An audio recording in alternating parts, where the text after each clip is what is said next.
YouTubers.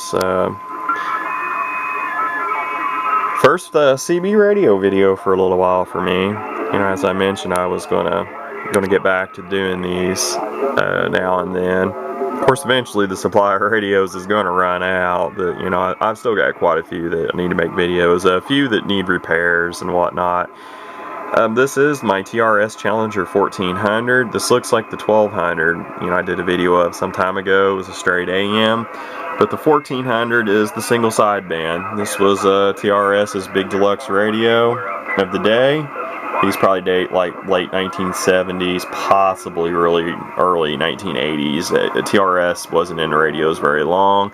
This one is made by Meisei Electronics Company, just like the 1200.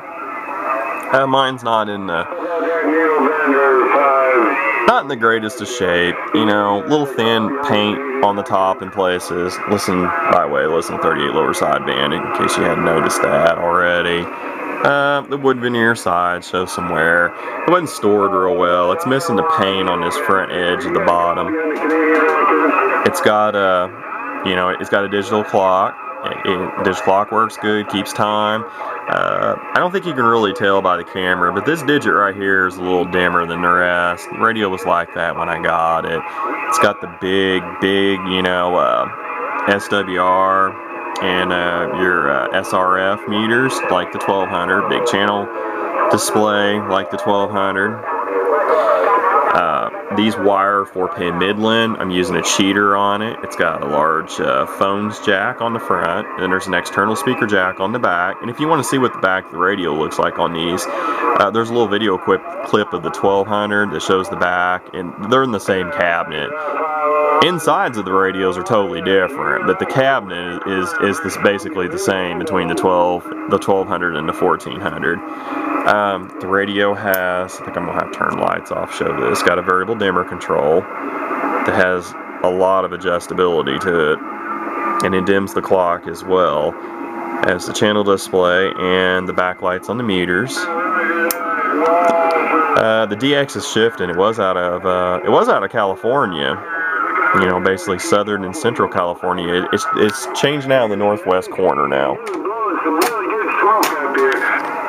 We've been hearing a lot of Washington State right now.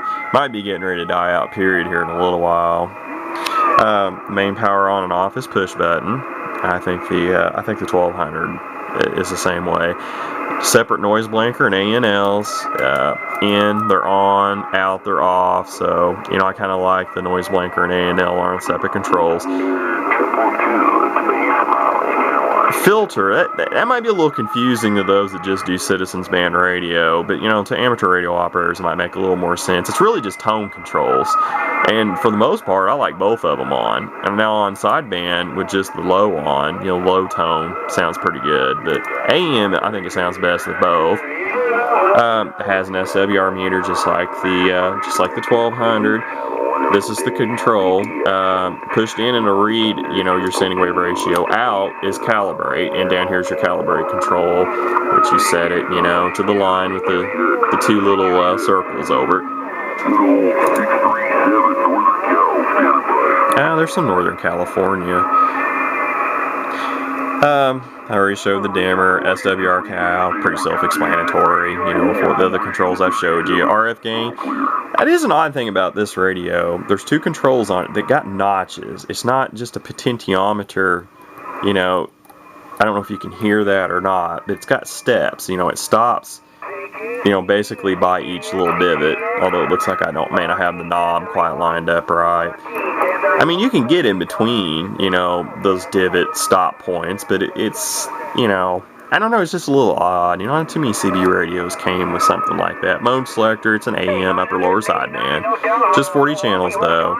There is a conversion you can do to get channels, but this one's never been done and never will be as long as it's in my possession. They're worth a lot more stock than they are modded. Squelch control is a regular variable control. There's no stop points or steps. Same with the clarifier. Another unusual thing about this radio from the factory, these slide transmit and receive both on the clarifier for sideband and AM. They, you know, I really don't know of any other CB radios that came stock like that.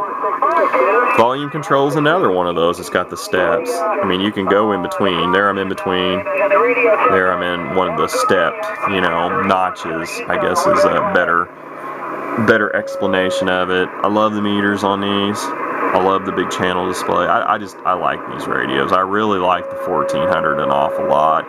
I've got mine turned down. I'm only apparently sideband is stock. I guess nobody had never done anything to it, and I'm not going to. It's only doing about 11 watts.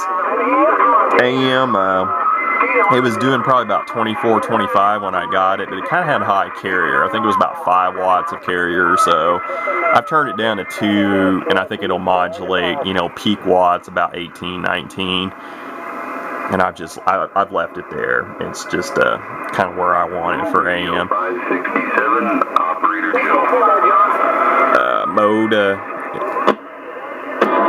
tells you what mode you're in. It's just little red LEDs, which were. Let's see if I can demonstrate the receive lamp. I'm gonna turn the RF gain down. So we're receiving, you know, some fairly strong signal. Let's see if I can get both in the picture. I think it'll make more sense. Okay, I've turned the RF gain back some. See how it's really dim now? Now he's pretty strong. I turn it more and it just, you know, goes out. The stronger the signal, the brighter red the receive lamp will be on these. Kind of an unusual feature. It's got an on-the-air lamp. On-the-air lamp does work. It works in all modes. Audio quality on receive is excellent on the 1200 and the 1400. It is able to produce frequency response, you know, audio-wise, well beyond the, you know, other CB radios. So people that run studio audio, I mean, they really sound good on these TRS Challenger base stations. I'll see if I can go and show a little AM. Oh, I can show one other glitch I have with this particular radio that I need to try to fix someday. That segment is on when I first turn the radio on at full brightness, and the longer it's on, it gets dimmer. So I don't know if the segment's going bad or if I've just got a bad solder joint. I'm kind of suspecting a bad solder joint. It's the only segment in the display that does that.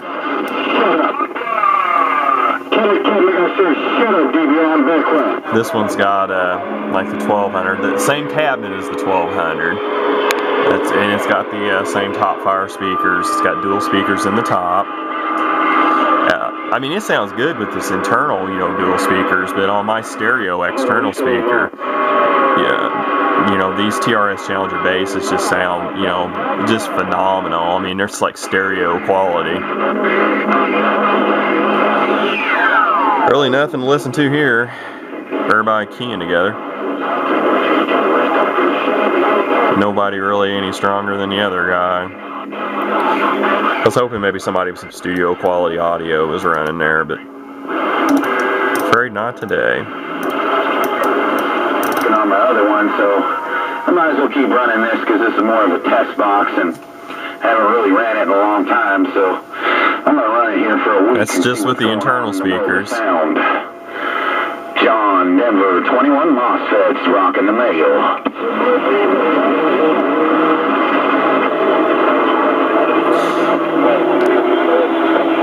Anyhow, I think that pretty much shows you everything.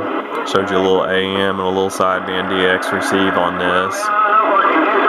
These are pretty uncommon. I see around 6 to 8. I see about 6 to 8 of these come up for sale in a year on the US eBay. You know, prices are not real high, even though they're an uncommon radio. They're up a little bit in about the past 8 months or so. I guess the word's getting out, you know, about these a little bit more so. You know, I think last few have gone in the $175 to, you know, $185 range. They used to sell around $125 to $150 at most. So they're still not ridiculously high.